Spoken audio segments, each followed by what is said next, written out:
The collaborative book project I'm working on is called Lawmaking Under Authoritarianism, and it studies how legislators may be influential in policymaking in authoritarian regimes. The argument goes like this. If you have a seizure group, that is the coalition that takes power in the establishment of an authoritarian regime, that is characterized by factions that are united and organizationally embedded, then it is most likely that you will have a collective executive and a comparatively strong legislature that is capable of rejecting executive initiatives, amending them, and even perhaps making decisions on its own.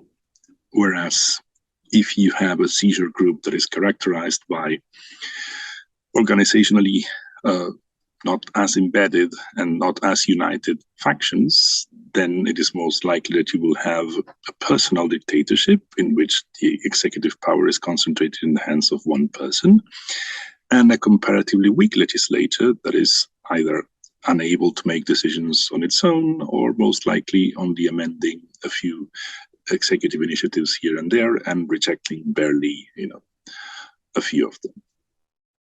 You may also have intermediate cases in which, some factions are more organizationally embedded and united than others, and therefore they may be able to, pressure the rest of the ruling coalition into establishing a legislature, but at the same time, this legislature may not be as strong as, in the cases in which factions are typically more organizationally embedded and united.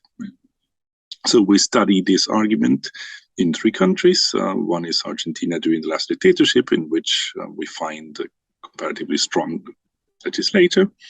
The other one is Spain under the Franco regime, which would be a case of a comparatively weak legislature.